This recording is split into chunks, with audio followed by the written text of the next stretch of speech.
یہ قرآن ایک بابرکت کتاب ہے جسے ہم نے آپ صلی اللہ علیہ وسلم پر نازل کیا تاکہ لوگ اس پہ غور اور فکر کریں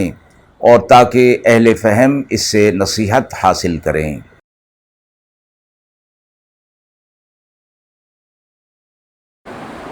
بسم اللہ الرحمن الرحیم۔ السلام علیکم ورحمۃ اللہ وبرکاتہ۔ ناظرین کرام، درس قرآن مجید کے آج کے اس پروگرام میں ہم سورہ یونس کی آیت نمبر 41 تا 46 کا ترجمہ اور تفسیر پیش کر رہے ہیں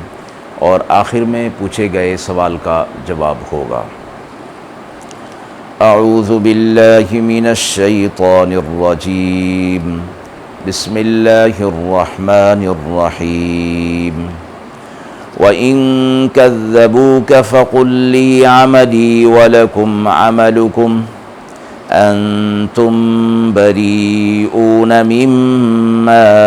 أَعْمَلُ وَأَنَا بَرِيءٌ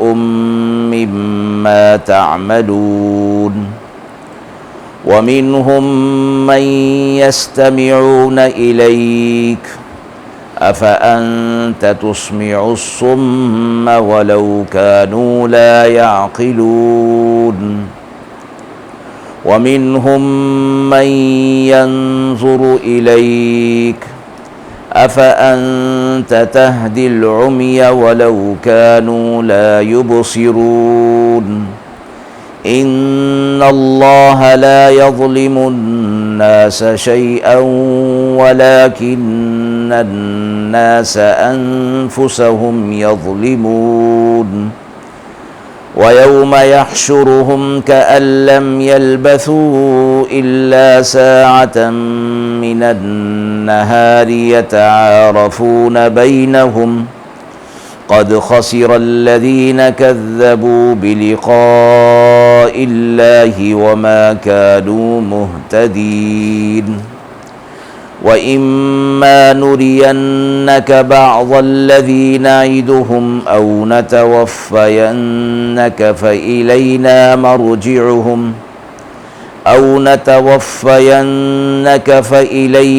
مَرْجِعُهُمْ ثُمَّ اللَّهُ شَهِيدٌ عَلَى مَا يَفْعَلُونَ۔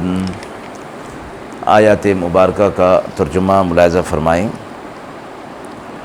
اور اگر آپ کو یہ جھٹلائیں تو آپ کہہ دیجئے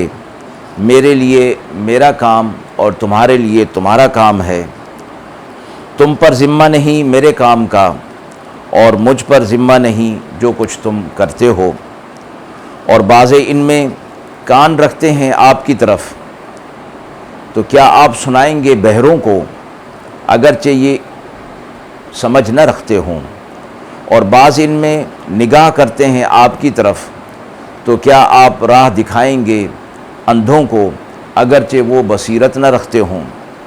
اللہ ظلم نہیں کرتا لوگوں پر، لیکن لوگ اپنے اوپر خود ظلم کرتے ہیں۔ اور جس دن ان کو جمع کرے گا گویا وہ نہ رہے مگر ایک گھڑی دن، ایک دوسرے کو پہچانیں گے،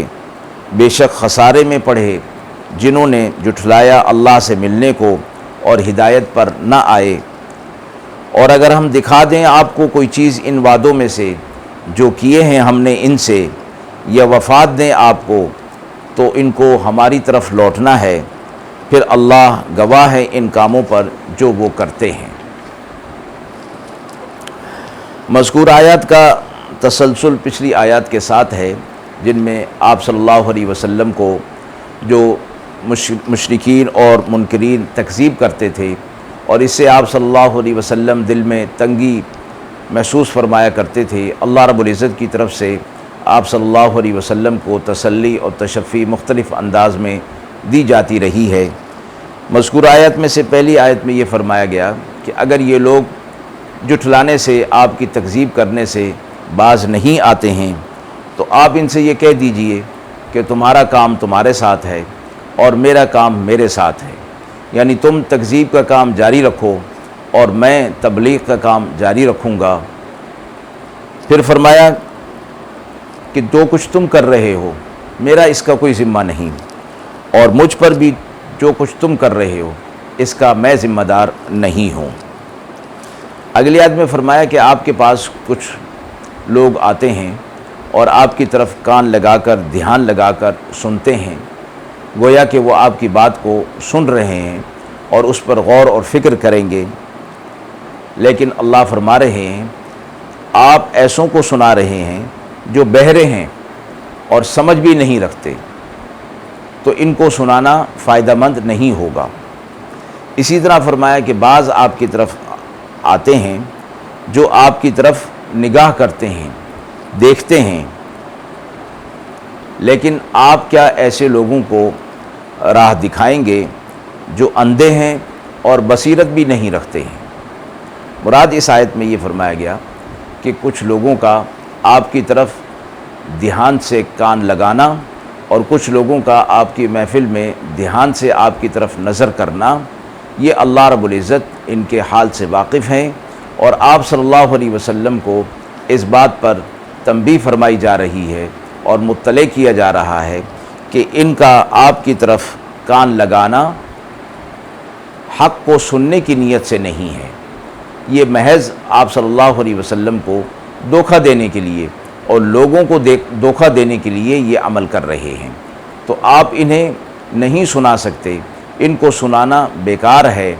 جبکہ یہ لوگ عقل سے بھی کام نہیں رکھتے، سمجھ سے بھی کام نہیں رکھتے۔ تو فرمایا کہ ایک ہے ظاہری کانوں سے سننا، اور اگر کوئی بہرا ہو لیکن شعور اور عقل رکھتا ہو تو بہرا ہونے کے باوجود بھی اسے کام آ سکتی ہے وہ بات جو اس کو ظاہری کانوں سے سنائی نہیں دے رہی۔ اسی طرح فرمایا کہ وہ لوگ جو نگاہ کر رہے ہیں، آپ کی طرف نگاہ کرنا حق کو سمجھنے کے لیے نہیں اور حق کو قبول کرنے کی نیت ان کی نہیں ہے، اس لیے ان کو اندھا فرما دیا۔ اور اندھے بھی ایسے جو بصیرت نہیں رکھتے ہیں،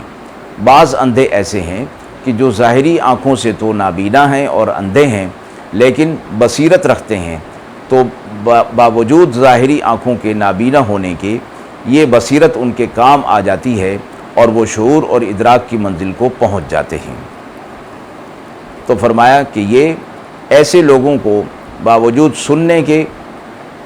ہدایت اللہ کی طرف سے نہیں ملتی، باوجود دیکھنے کے حق کو اللہ کی طرف سے ہدایت نہیں ملتی۔ تو اللہ ایسے لوگوں پر ظلم نہیں کر رہا،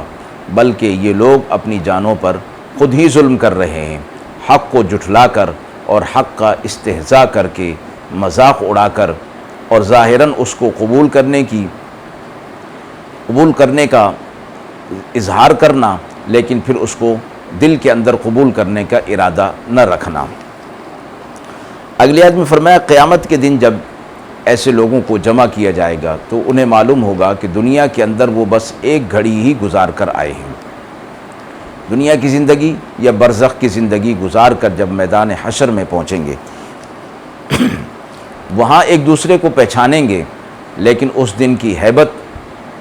اور شدت کی وجہ سے ایک دوسرے کی طرف نظر نہیں کریں گے کہ ایک دوسرے کو آج کوئی نفع نہیں پہنچا سکیں گے اور کوئی ایک دوسرے کی مدد نہیں کر سکے گا۔ اور انہیں معلوم ہو جائے گا کہ دنیا کے اندر جب وہ ہدایت پر نہیں آئے، جبکہ ان کے لیے ہدایت کا سما کر دیا گیا تھا، تو انہیں معلوم ہوگا کہ وہ کتنے بڑے خسارے کے اندر پڑ گئے، اور وہ خسارہ دنیا کے اندر ختم ہو سکتا تھا اگر حق کو قبول کر لیتے، لیکن وہ خسارہ اپنے ساتھ ہی لے کر آ گئے۔ آج اس خسارے سے بچنے کا کوئی موقع ان کے لیے نہ رہے گا۔ پھر فرمایا کہ اگر ہم دکھا دیں آپ کو وہ چیز جو ان وعدوں میں سے جو ہم نے ان سے کیے ہیں، یعنی اللہ رب العزت نے جو مشرکین اور منکرین سے عذابات کے وعدے کیے ہیں، اگر وہ آپ کی زندگی کے اندر آ بھی جائیں، یا آپ صلی اللہ علیہ وسلم اس دنیا سے پردہ فرما جائیں اور آپ صلی اللہ علیہ وسلم کے بعد وہ عذابات ان کے اوپر آئیں، یا دنیا کے اندر نہ آئیں، لیکن بہرحال ان لوگوں کو تو ہمارے پاس لوٹ کر آنا ہی ہے،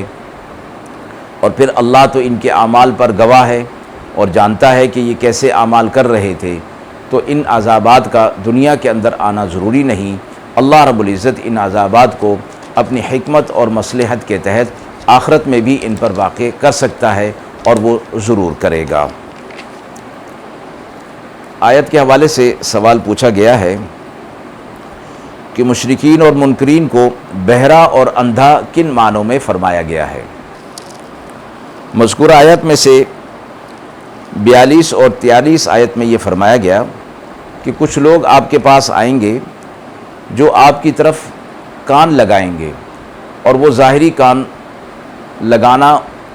سے وہ یہ ظاہر کریں گے کہ وہ آپ صلی اللہ علیہ وسلم کی بات کو گویا سن رہے ہیں اور توجہ سے سن رہے ہیں، اور وہ اس سننے کے بعد اس کو قبول کرنے کا ارادہ رکھتے ہیں۔ اسی طرح کچھ لوگ ہوں گے جو آپ صلی اللہ علیہ وسلم کی محفل میں آئیں گے اور آپ کی طرف وہ نظر کریں گے، اور اس نظر کرنے سے گویا وہ یہ بتانا چاہ رہے ہوں گے کہ وہ حق کا مشاہدہ کر رہے ہیں، اور آپ صلی اللہ علیہ وسلم کی خصوصیات کا مشاہدہ کرنے کے بعد آپ صلی اللہ علیہ وسلم پر ایمان لے آئیں گے اور آپ صلی اللہ علیہ وسلم کے پیغام کو قبول کر لیں گے۔ لیکن اللہ نے فرمایا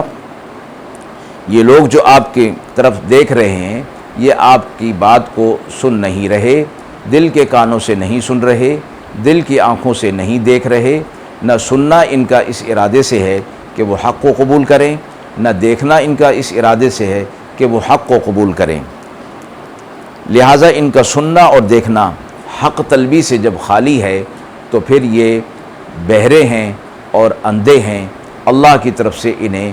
حق کو سننے کی صلاحیت نہیں دی گئی، حق کو دیکھنے کی صلاحیت نہیں دی گئی، اس لیے انہیں اندھا اور بہرا فرمایا گیا ہے۔ وآخر دعوانا ان الحمد للہ رب العالمین۔